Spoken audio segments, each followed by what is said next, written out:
Bonjour à tous. Bezrat Hashem, dans la paracha de Bamidbar, nous allons voir de quelle manière était disposé le campement des Béné Israël dans le désert. Notre paracha va parler de cela en détail et pour un petit peu décrire de quelle manière les Béné Israël avançaient dans le désert, il faut savoir qu'il y avait trois types de camps différents. Le premier camp, le plus petit, et celui qui était au centre, c'était ce qu'on appelait le camp du Kohen. Ensuite, autour de lui, il y avait le camp des Lévi'im, et donc c'est dans cet espace-là que se trouvait également le Mishkan, avec les tables de la loi, donc l'arche d'alliance qui était portée par les Kohanim. Et autour d'eux, donc, étaient disposées les tribus aux 4 points cardinaux. Alors, on va voir où se trouvait chacune des tribus. À l'est, nous avions 3 tribus qui sont Yehuda, Issachar et Zevulun. On sait que d'une part, Yehuda est cette tribu de laquelle va descendre le roi David, donc c'est la tribu qui représente la royauté, c'est elle qui allait en fait en tête du campement, et avec elle, Issachar qui représente la Torah, puisque la tribu de Issachar était composée de personnes qui passaient toute leur journée à étudier la Torah, et Zevulun, qui sont ces commerçants, qui sont ceux qui ont soutenu la tribu de Issachar pour leur permettre de pouvoir étudier la Torah. Donc on voit que ces 3 tribus vont être à la tête du peuple avec d'une part la royauté, d'autre part la tribu de Issachar avec la Torah et la tribu de Zevulun avec toutes les personnes qui soutiennent la Torah. Donc ces 3 tribus se trouvaient, comme on l'a dit, à l'est. Ensuite, de l'autre côté, à l'ouest, on va avoir les enfants de Rachel. Donc c'est la tribu d'Éphraïm, donc le fils de Yosef, avec Ménaché également, le deuxième fils de Yosef, et la tribu de Binyamin. C'est pas un hasard que ces 3 tribus se trouvent ensemble, étant donné que d'un point de vue de la Kabbalah, l'ouest, le Ma'arav, correspond à la sphira du Yesod, qui est donc la sphère qui correspond au niveau du corps à l'organe de la Brit Mila, et étant donné que Yosef représente lui aussi ce qu'on appelle le Yesod de la Tiferet, ou le Yesod de Zahir Anpin, le Yesod de ce luminaire céleste qui est tout en bas du Olam HaAtzilut, et Binyamin, lui, correspond également au Yesod, mais de ce luminaire féminin qu'on appelle la Nukva d'Eza, qui se trouve également de la Malchut, également qu'on appelle aussi, il y a plusieurs appellations, et donc finalement, donc ces 2 tribus, donc de Yosef avec ses 2 enfants et de Binyamin, se trouvent à l'ouest et représentent donc la sphère du Yesod. Ensuite, nous avons au sud Réhouven, donc qui est l'aîné des enfants de Yaakov, avec Shimon et Gad. Et alors pourquoi est-ce que Gad se trouve avec eux, alors que Réhouven et Shimon sont 2 enfants de Léa? Or Gad est l'un des enfants des servantes, mais c'est rapporté dans le Midrash que Gad a été celui parmi les enfants des servantes qui a été le plus proche de Léa, et donc c'est lui on dit qu'il a même grandi sur les genoux de Léa, donc il a été éduqué par Léa, et c'est la raison pour laquelle il est considéré lui aussi un petit peu comme étant cette partie intermédiaire entre les enfants de Léa et Rachel et ceux de Bilha et Zilpa qui sont les servantes. Et enfin, donc au nord, la tribu de Dan avec Naphtali et Asher. Donc c'est de cette manière-là qu'était disposé le campement des Béné Israël. Mais on a également un autre endroit dans lequel on va retrouver également les noms des tribus du peuple d'Israël, et c'est justement sur le éphod, en fait donc sur le pectoral du Kohen Gadol, sur lequel il y avait donc 12 pierres précieuses, et chacune correspondait à l'une des tribus d'Israël. Et le Ben Ishraï, dans son livre Aderet Eliyahu, va nous expliquer quelles étaient les lettres qui étaient gravées sur chacune des pierres du pectoral du Kohen Gadol, et donc on va essayer de comprendre également quel est le rapport avec notre paracha. Dans notre paracha, au chapitre 2, verset 2, on nous dit la chose suivante: Ish al diglo ve'otot levet avotam. Donc chaque homme devra se trouver sur son drapeau, donc c'est-à-dire sur le drapeau en fait de sa tribu, be'otot levet avotam, d'après les signes de la maison de son père.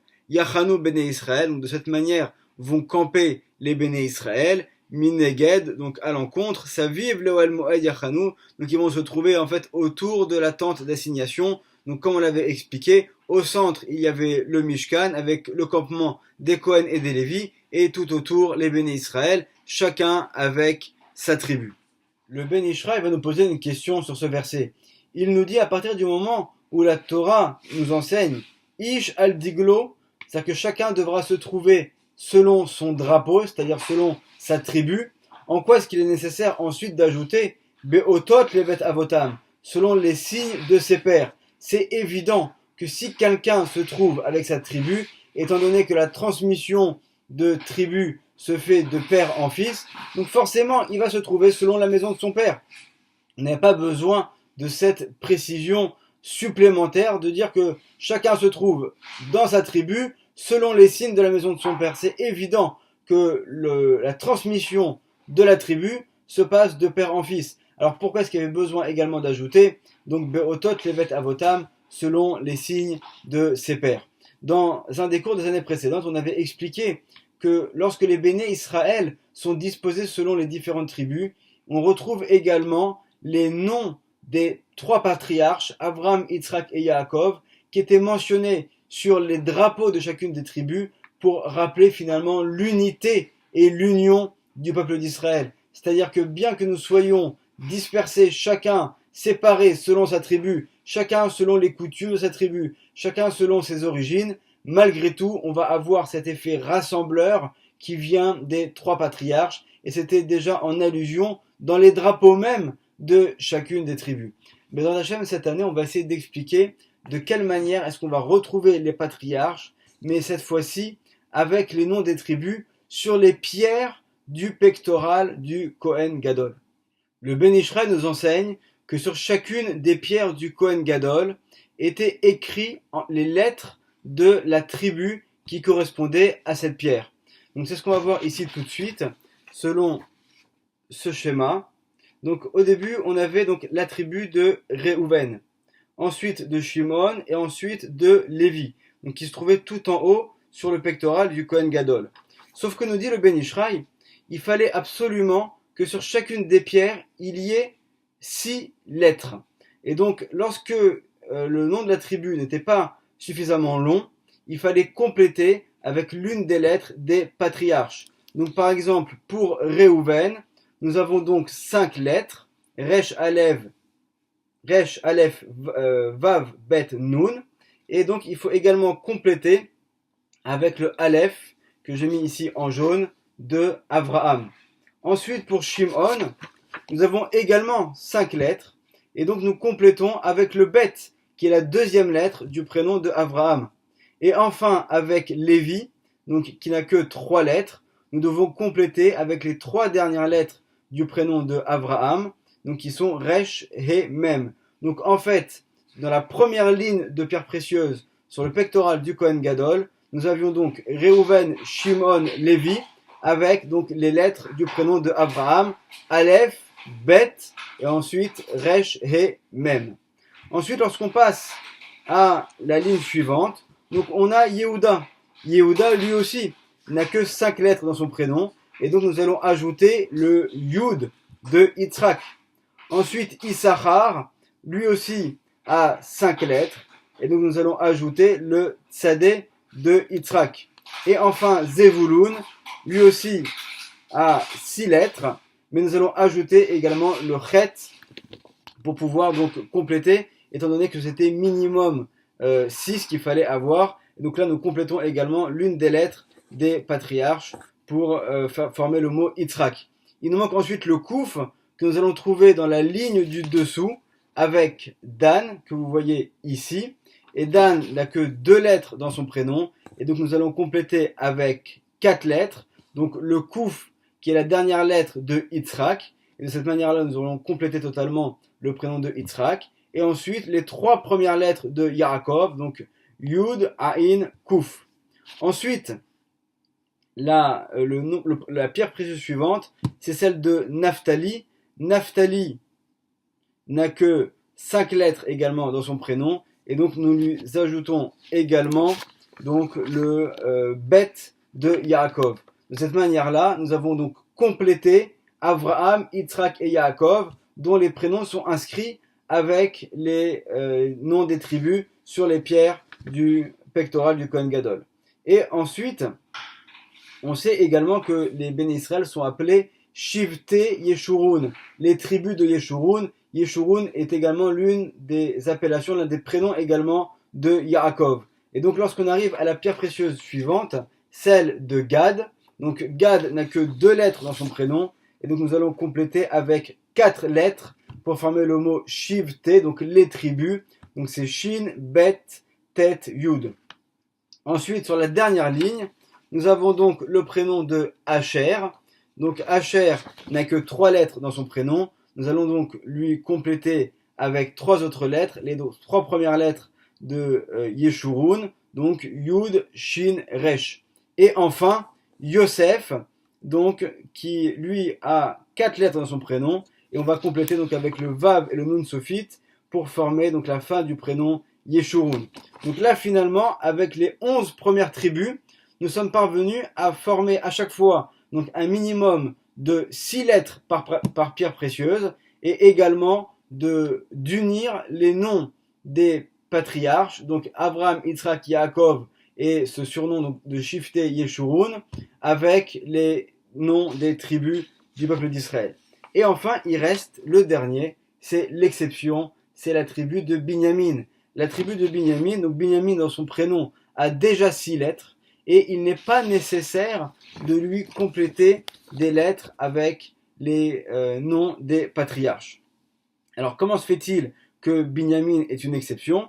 Alors le Ben Ishraï va nous donner une explication et nous dit que, étant donné que dans la tribu de Binyamin a été construit donc le Beth Amikdash en fait était séparé entre la tribu de Yehuda et celle de Binyamin. Donc en fait Jérusalem se séparait et la ligne de démarcation entre les deux tribus passait exactement à l'endroit du Beth Amikdash, à l'intérieur même du Beth Amikdash, à tel point que même le Misbéach, l'autel sur lequel on apportait les sacrifices, était séparé en deux, avec une partie qui correspondait à la tribu de Yehuda et l'autre partie qui correspondait à la tribu de Binyamin. D'ailleurs, ce qui est intéressant, c'est que lorsque on étudie la manière dont a été construit le Misbéach, cet autel sur lequel on apportait les sacrifices au Beth Amikdash, donc il y avait une partie de ce Misbéach sur lequel il y avait en fait une sorte de supplément de fortification en bas qu'on appelle le Yesod. Et donc bien sûr, c'est pas un hasard que cette partie se trouvait spécifiquement uniquement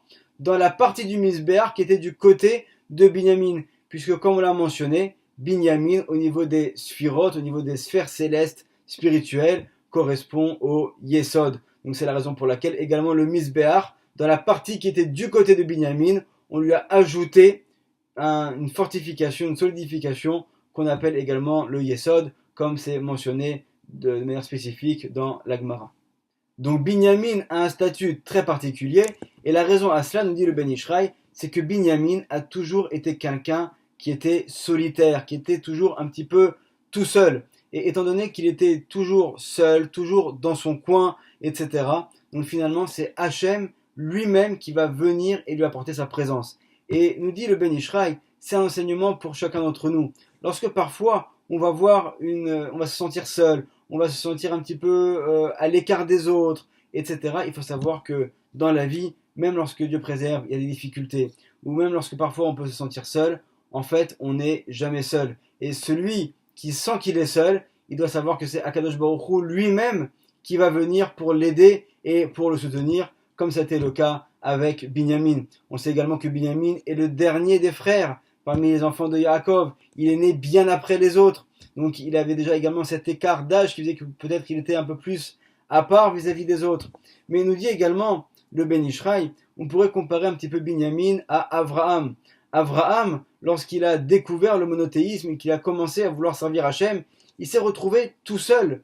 Il a été à contre-courant et finalement, grâce à cela, il a été sauvé. Lorsqu'il a été jeté par Nimrod dans la fournaise ardente de feu et qu'il aurait dû à ce moment-là mourir brûlé, finalement Hachem va venir et va le sauver. Et comme le dit la Gemara dans le traité de Psachim à la page 118, Hachem a dit à ce moment-là, Nae le Yachid, le Atzil Yachid. C'est agréable pour celui qui est unique, pour celui qui est seul, c'est-à-dire, si on peut s'exprimer ainsi, Hachem parle de lui-même, de venir sauver également celui qui dans ce bas monde est seul également. Donc celui qui est seul, c'est pas seulement celui qui est dans son coin, mais c'est aussi celui qui sait parfois avoir des principes et aller à l'encontre, aller à contre-courant de toutes les modes habituelles, de tout ce qui s'étend de partout, et savoir respecter la Torah et être parfois un peu seul contre tous. C'est également à cela que représente le peuple d'Israël, où finalement on a toujours été ce peuple au cours de l'histoire qui a été à contre-courant,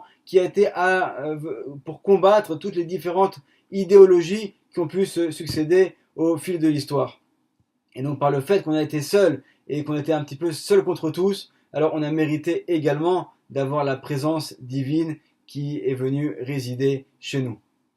Donc finalement, on voit que sur le Éphod, Binyamin n'a pas besoin d'avoir les lettres des tribus qui viennent pour le soutenir, étant donné que c'est la présence d'Hachem directement qui vient pour résider chez lui.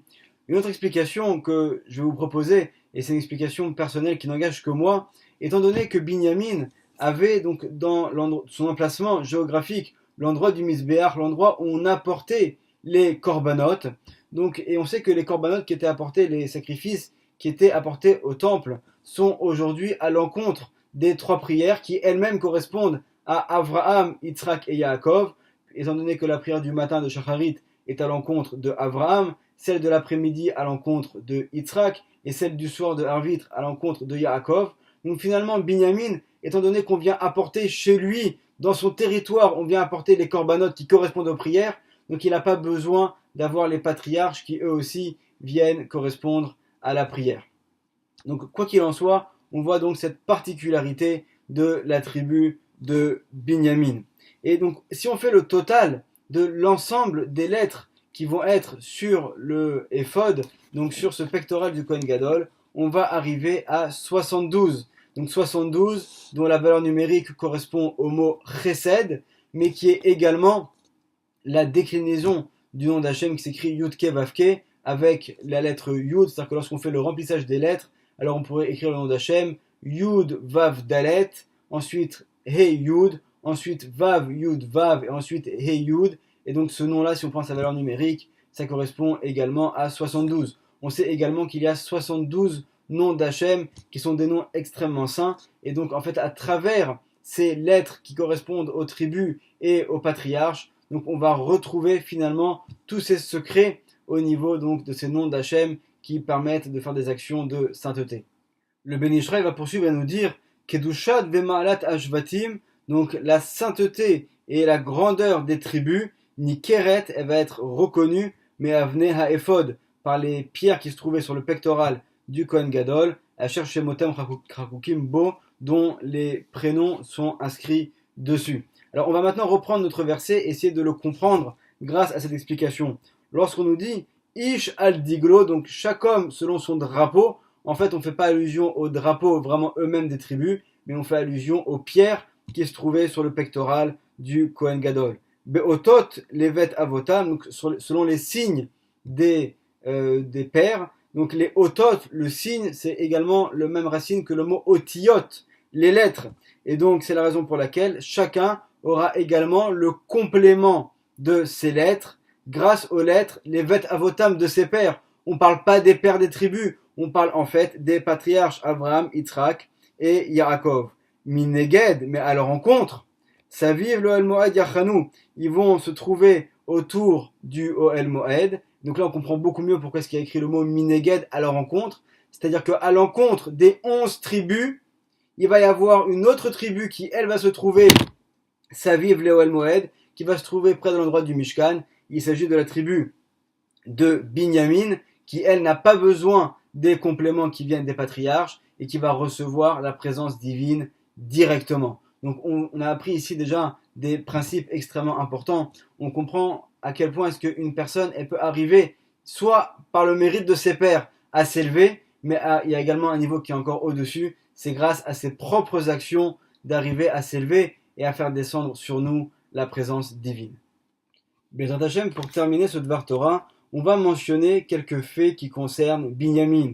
Et comme on l'avait mentionné selon cette explication du Ben Ish Chai, qui nous dit que Binyamin est parvenu par lui-même à arriver à un tellement haut niveau, donc il semblerait que Binyamin, grâce à ses efforts, il soit même parvenu à obtenir des choses que normalement, selon les règles peut-être, il n'aurait pas pu obtenir. Et c'est ce qu'on va voir tout de suite dans le Midrash.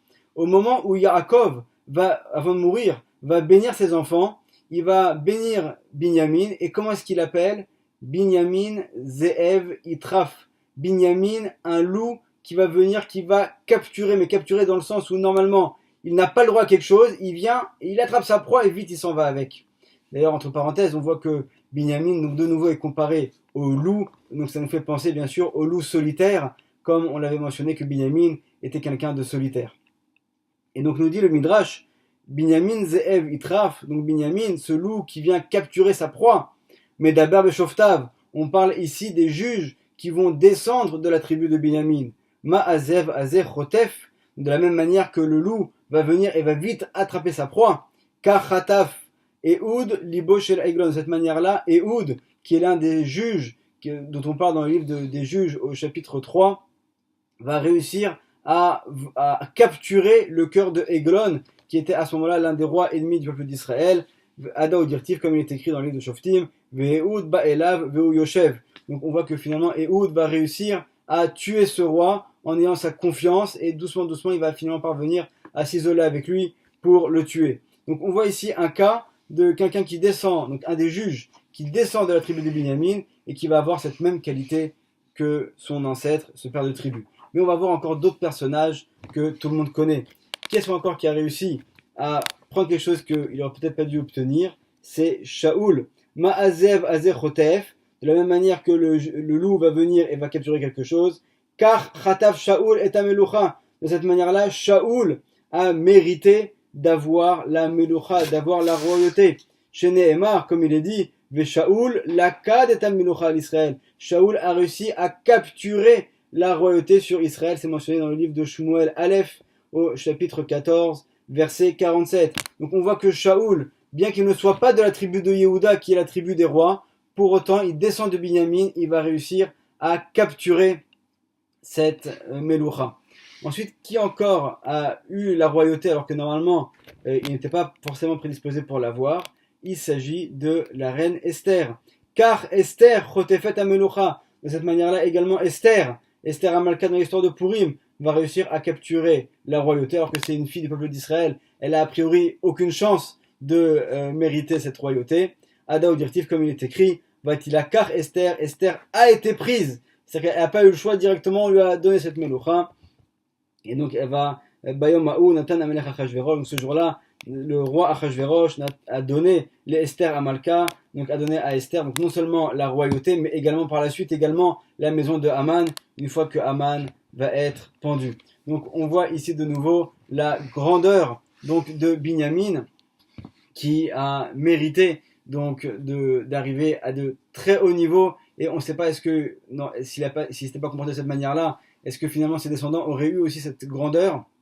Mais finalement, grâce au fait qu'il va réussir à aller à contre-courant, à avoir cette modestie, à être celui qui va savoir donc être le représentant de l'unicité d'Hachem, c'est lui qui va mériter de recevoir sur lui la présence divine.